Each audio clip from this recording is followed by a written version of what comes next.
Hello বন্ধুরা, সবাইকে জানাই গুড মর্নিং। কেমন আছো সবাই? আশা করি সবাই খুব ভালো আছো, সুস্থ আছো। আমিও কিন্তু খুব ভালো আছি। তো নতুন সকালে নতুন আর একটা ব্লগ নিয়ে চলে এলাম একদম চা দিয়ে। তো সকাল সকাল একদম চা দিয়ে আজকের ব্লগটা শুরু করলাম, যেহেতু একটু তাড়া আছে।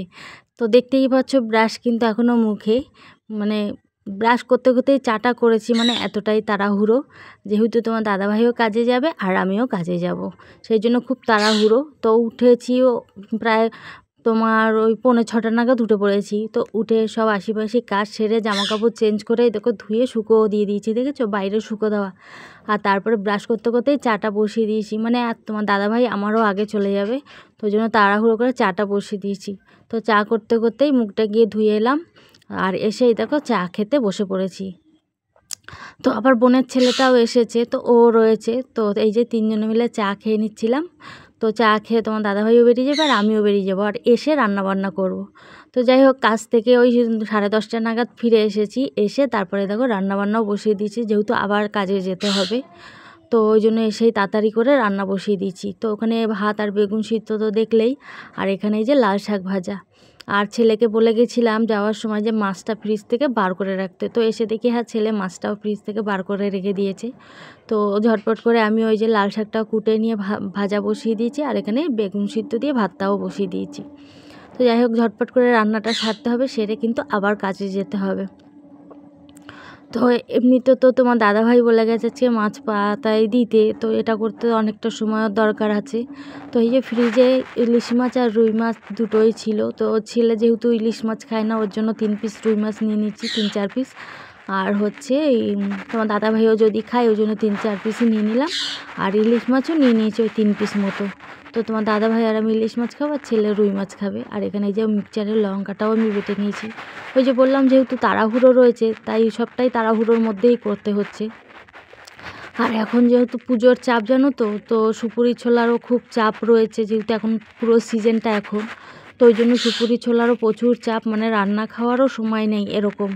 তো ওই মানে কাজ করতে করতে বাড়ি এসে কোনো রকম দুটো রান্না করে রেখে যাই, এই হচ্ছে পরিস্থিতি। তো কাজের ওখানটা তোমাদের সঙ্গে সেইভাবে শেয়ার করা হয় না, যেহেতু অনেক লোক থাকে।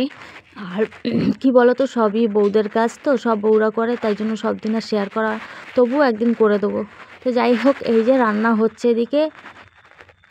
আর এবার হচ্ছে ভাতটাও আমার প্রায় হয়ে গেছে, লাল শাক ভাজাটাও কিন্তু প্রায় হয়ে গেছে। আজকে ঝোলের কিছুই রান্না করব না, ওই শুধু মাছ পাতায় আর লাল শাক ভাজা বেগুন সিদ্ধ, এই হচ্ছে রান্না। আর তোমার দাদাভাইও বলে গেছে যে আজকে তাড়াতাড়ি চলে আসবে। যাই হোক, ও যদি চলে আসবে। তো বাইরেও দেখো কীরকম রোদের তাপ। তো এখন প্রায় 11টা মতো বেজে গেছে, 11টা 11:30 বেজে গেছে। তো তাড়াতাড়ি করে রান্না করে আবার কাজের ওখানে যেতে হবে, ফোন করছে ওরা। তো এই যে জামা কাপড়গুলোও শুকিয়ে গেছে। তো জামা কাপড়গুলো যেহেতু শুকিয়ে গেছে, এই ভাবলাম না তুলেই রেখে যাই একবারে। তো এই যে জামা কাপড়গুলো রান্না করতে করতে জামা কাপড়গুলো তুলে নিলাম। তো এখানেই রেখে দিয়ে এগুলোই পরে গুছিয়ে নেবো, কিন্তু এখন তো সময় নেই, তো পরে গুছিয়ে নেবো এগুলো। এবার চলো দেখি রান্নাঘরে কী পরিস্থিতি। তো এসে দেখি এই যে ভাতটাও হয়ে গেছে, ভাতটা এবার নামিয়ে ফেলবো। আর হচ্ছে এবার মাছ পাতাটা রেডি করে বসিয়ে দিতে হবে ভাতটা উপর দিয়ে। তো খুব তাড়াহুড়োর মধ্যেই কিন্তু কাজ করছি, সেটা তোমরা তো দেখতেই পাচ্ছ। আর যেহেতু সামনেই জগদ্ধাত্রী পুজো, কালী পুজো, দুর্গা পুজো সবই তো শেষ হয়ে গেছে, মানে পুজো শেষ। এবার হচ্ছে জগদ্ধাত্রী পুজো, মানে হচ্ছে 2-3 দিনের মাথাতেই জগদ্ধাত্রী পুজো, মানে মঙ্গলবার। আজকে হচ্ছে তোমার শুক্রবার, তো মঙ্গলবার থেকে আবার জগদ্ধাত্রী পুজো শুরু। মানে পুজো আসতে আসতে একটা আনন্দ, আবার চলে যায় যখন সত্যি কথা খুব মন খারাপ হয়ে যায়। তো যাই হোক, কিছু করার নেই। তো পুজো আসবে আবার চলেও যাবে।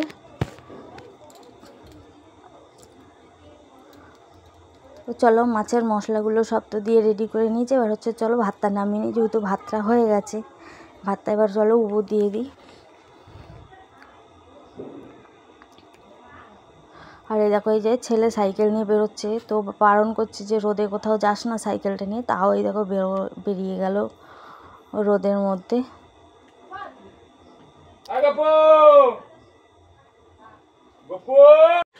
যাই হোক, তো চলো ভাতটাই যে উবুর করে নিয়েছি।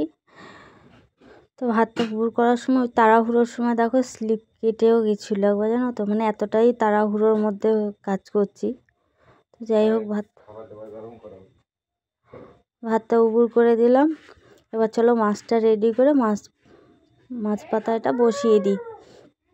তো এখানে এই যে একটু আলুও কুচিয়ে নিয়েছি, যেহেতু মাছ পাতায় দিয়ে আলু মানে দিয়ে খেতে কিন্তু দারুণ একটা টেস্ট। আর আমি তো মাছ পাতায় সেভাবে কোনো মশলা দিই না, ওই যা হোক লঙ্কা, হলুদ, কাঁচা তেল, নুন, ব্যাস এটা দিয়েই কিন্তু আমি মাছ পাতায় দিই।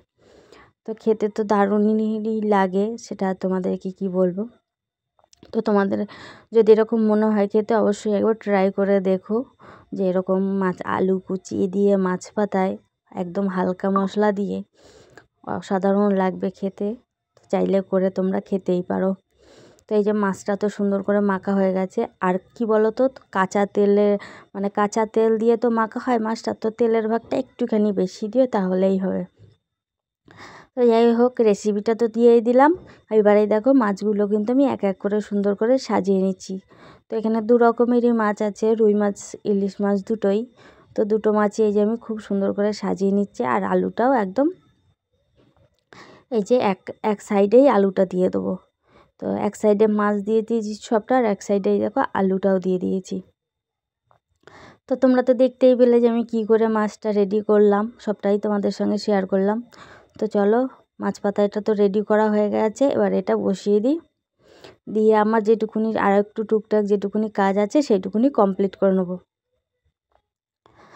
তো এই যে একদম মাছ পাতায় একদমই রেডি। চলো এবার বসিয়ে দিই। আর যেহেতু মাছ পাতায় হতে অনেকটা টাইম লাগবে, যেহেতু মাছ পাতায় জানো তো বন্ধুরা, জোরে জাল দিয়ে কিন্তু হবে না, একদম গ্যাস কমিয়ে দিয়ে আস্তে আস্তে করে ভেজে নিতে হবে। তো আমি প্রথমটা বাড়িয়ে দিয়েছিলাম যাতে একটুখানি পাতাটা নরম হয়ে যায়, তারপরে কমিয়ে দিয়েছি কিন্তু। তো যাই হোক, মাছ পাতাটা বসিয়ে দিয়ে রান্নার যে কটা বাসন ছিল সবটাই যে গুছিয়ে নিচ্ছি, একবারে ধুয়ে রেখে দিয়ে যাব। তো ওই জন্য পুরো ওই গ্যাসের টেবিলগুলো একবারেই মুছে নিচ্ছে। আর এক পাশে তো মাছ পাতাটা হচ্ছে, আর ভাবলাম যে না, তাহলে পুরোটা মুছে নিই আর মাছ পাতাটাই একটা ওভেনে হতে থাকুক। তো আর বাদ বাকিগুলো একদম মুছে পরিষ্কার করে নিই। তো ওই জন্য গ্যাসের টেবিলগুলো সবাই যে এক এক করে মুছে নিচ্ছি। আর তারপরে রান্নার বাসন যে কটা রয়েছে ও কটাও একবারে ধুয়ে উবুর করে রেখে যাব। তো এই পুজোর 2-3টে দিন ছুটি থাকার কারণে জানো তো এখন কাজের চাপটা বেশি হয়ে গেছে।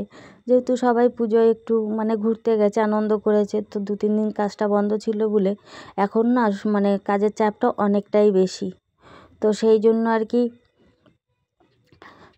সকাল 6টায় বসা হয়, মাঝখানে উঠে সবাই রান্নাবান্না করতে যায়, আবার গিয়ে তোমার বসলে তারপরে তোমার হচ্ছে ওই 3:30 নাগাদ ছুটি হয় কাজ, এতটাই চাপ। তো কোনো দিন তো আমি ভোরবেলায় রান্না করে রেখে যাই, আবার কোনো দিন বেলায় এসে রান্না করি। তো আজকে যেমন ভোরবেলা রান্না করে যাইনি, শুধু চা খেয়েই সকালের কাজটা শেষ করে চা করে খেয়ে তোমার দাদাভাইও তো বেরিয়ে গেলে দেখলে, আর আমিও চলে গেছিলাম। তো এই যে মাঝখানে আবার ওই যে 10:30 নাগাদ চলে এসেছিলাম রান্না করার জন্য। তো চলো, তো রান্নাবান্না কমপ্লিট করে তো কাজে চলে গেছিলাম। আর কাজ থেকে এসে স্নান খাওয়া করে এই যে আবার বেরিয়ে পড়েছি বাপের বাড়ি যাব বলে। তো আমি আর ছোটো বোন তো কাজ থেকে আসে সেই ব্লগ আর তোমাদেরকে শেয়ার করা হয়নি। তো একদম বিকেলবেলা এই যে খাওয়া দাওয়া করে একটুখানি রেস্টও নিই, ওই 3:30 নাগাদ কাজ থেকে এসেছি, এসেই চান করে খেয়ে নিতে 4:30 বেজে গেছে। তো তারপর আবার একটু ভাবলাম যে না, অনেক কদিন বাপের বাড়িতে যাওয়া হয় না কাজের চাপে, তো আজকে একটু যাই। তো ছোটো বোনকে ফোন করলাম, ও এলো। তো ভাবলাম না, যাই একটুখানি ঘুরে আসি। আর কাজের চাপে তো সেভাবে যেতেই পারছি না। তো যাই হোক, বেরিয়ে পড়লাম আজকে। আর কি বলো তো, মায়ের দুটো কাপড় আমার কাছে ছিল, তো মা কদিন ধরে ফোন করে বলছিল, তা আমিও আসতে পারছি না, নিয়েও আসা হচ্ছে না, এই হচ্ছে ব্যাপার। তো ভাবলাম না, হাঁটাও হয়ে যাবে একটুখানি, আর মা বাবাকে দেখেও আসা হবে, আর মায়ের কাপড়টাও দিয়ে আসা হবে, এই হচ্ছে ব্যাপার। তো এই যে ব্যাগে কাপড় দুটো আমি নিয়ে নিয়েছি। তো চলো বাপের বাড়ি যাই। আর আজকের ব্লগটা আমি এখানেই শেষ করছি। তোমাদের কেমন লাগলো বন্ধুরা অবশ্যই কমেন্ট বক্সে জানিও। আর সবাই খুব ভালো থেকো, সুস্থ থেকো। আর যে যেখান থেকে আমার ব্লগ ভিডিওগুলো দেখছো প্লিজ একটু কমেন্ট করে যেও।